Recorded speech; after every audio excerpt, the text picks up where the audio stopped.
Good morning, students, and welcome to the class of English. Children, today in this video, I'm going to tell in short about the chapter The Summer of the Beautiful White Horse by William Saroyan.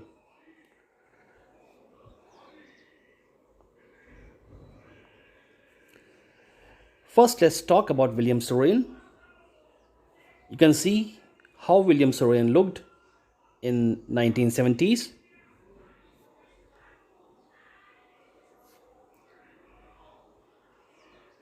So, children, William Saroyan was born on August 31, 1908, and he passed away on May 18, 1981. He was an Armenian American novelist, playwright. Playwright means one who writes stories for the movies, and short story writer. He was awarded the Pulitzer Prize for Drama in 1940 and in 1943 won the Academy Award for the Best Story for the film The Human Comedy. When the studio rejected his original 240-page treatment, he turned it into a novel, The Human Comedy.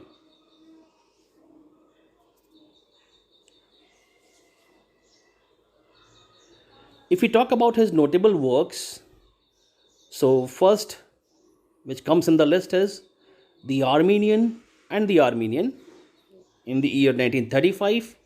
Second, My Heart's in the Highlands, 1939. The Time of Your Life, 1939. My Name is Aram, 1940. The Human Comedy, 1943. And children, this chapter which we are going to study has been adapted from My Name is Aram, 1940.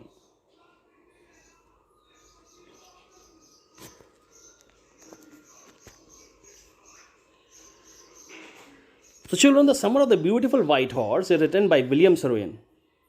This story is about two very enthusiastic, energetic Armenian boys, Aram and Murad, who belonged to the Garoglanian family, whose hallmark was trust and honesty.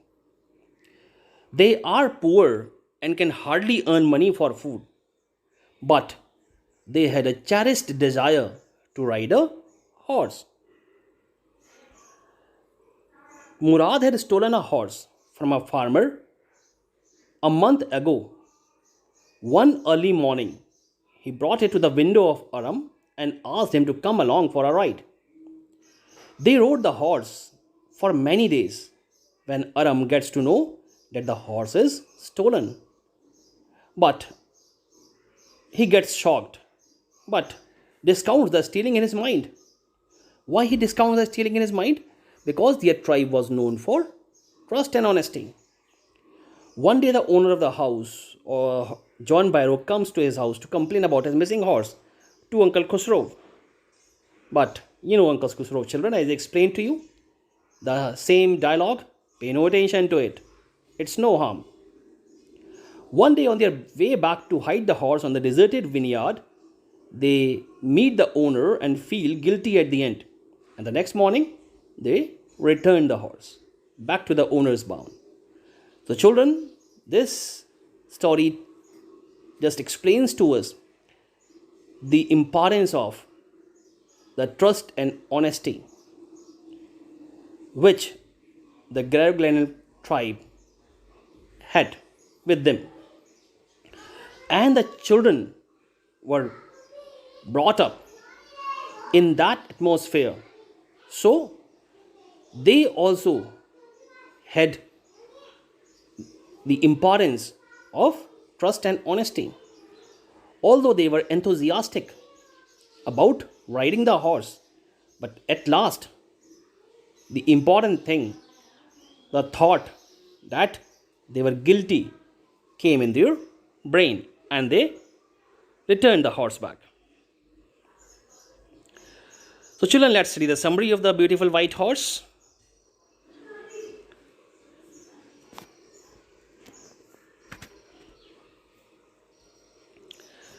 So, Aram and Murad were two poor boys who belonged to the Armenian Garoglanian family, who were known for their honesty since the 11th century. One early morning, when Aram was asleep and was enjoying pleasant dreams, his cousin Murad showed up to his window with a beautiful white horse. Aram couldn't believe it and was thinking it was a dream. But since there was a little light outside, he knew this for sure that the horse was real. But he couldn't believe this thing as they were poverty stricken. Actually, he was trying to figure out that the horse had been stolen by his cousin. But actually, Aram was also very highly enthusiastic about riding the horse. So, when Murad asked him, "Do you want to ride the horse?"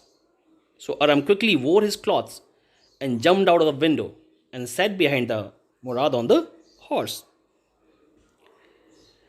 They rode on the old countryside of the area. Countryside means village area where they lived, Walnut Avenue. After some time, Murad asked him to get off as he wanted to ride the horse alone. Aram asked him if he could also ride the horse. So Murad said, "Actually, I am denying because it's for your own safety." But he got to know that Murad had stolen the horse a month ago and was riding it every morning. So Aram understood this thing.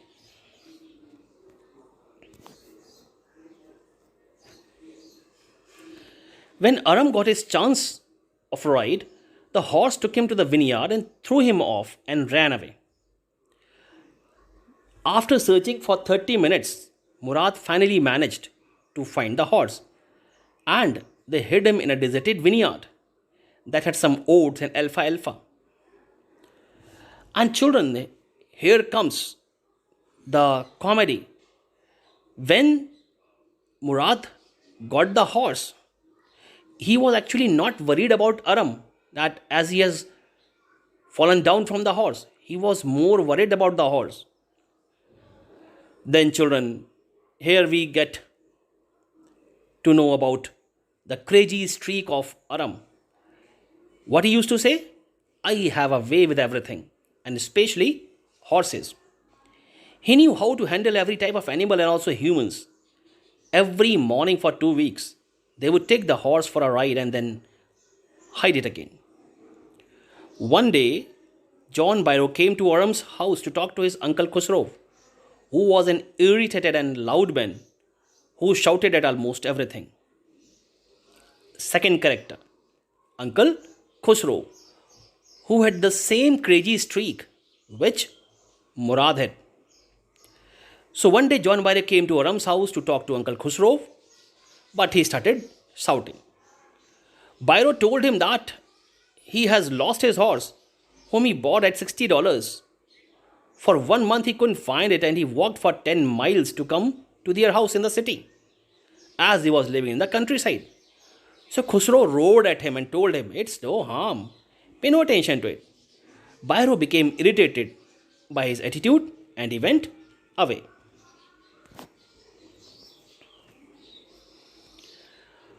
Aram went to Murad and told him about the missing horse of Byro and asked him not to return the horse until he learns to ride. Now, see, children, again the childish excitement came there. Aram said to Murad, "Don't return the horse until I learn to ride it." Although Murad had stolen the horse, and suddenly, what he said? That it would take 1 year for him to learn to ride the horse. And he further angrily added that there could not be thieves, as their tribe is known for honesty. And he said that after 6 months I will return the horse. So children, you can understand how crazy the Murad was. Means you can bear that he is dishonest, but he wanted to keep the horse for 6 months. One day on their way back to hide the horse to the hidden spot, they met John Byro, who was going back to the town. He talked to them and carefully examined the horse, and he identified when he checked tooth to tooth. And he admitted that the horse looked exactly like the one. But he could not just prove his ownership on that horse. Why? Because he knew that their tribe is known for trust and honesty. So, what he said? He said that I assume that it is the twin horse, not my horse. You can well imagine, children, how much honest their tribe was. Even after identifying that it was his horse, he saw the identification mark inside the mouth of the horse. But still, he was not ready to believe that it was his horse. Murad managed to let Pyro assume that it was not his horse, so they went away. Now, the next morning, both of them took the horse back to Byro's vineyard and put it in the barn. Because, children, they found themselves guilty. Who? Murad and Aram. They thought that they are just putting a stigma on their tribe's name. So they put back the horse in the Byro's vineyard. The dogs followed them, but they were sure. Murad was sure. Again, see the crazy streak. Murad was sure that dogs would not bite. Dogs would not bark because he had a way with the dogs also. Then they left the palace. The same afternoon, John Byro came to his house to tell his mother about his horse, who had come back. And he was very happy and was astonished to see the horse's better temper. And it was stronger than ever also. Then the second character, crazy one, Uncle Khusro, roared, "Quiet, man, quiet. Your horse has been returned. Pay no attention to it." So, children, that's all in this video. And thanks for watching. Goodbye.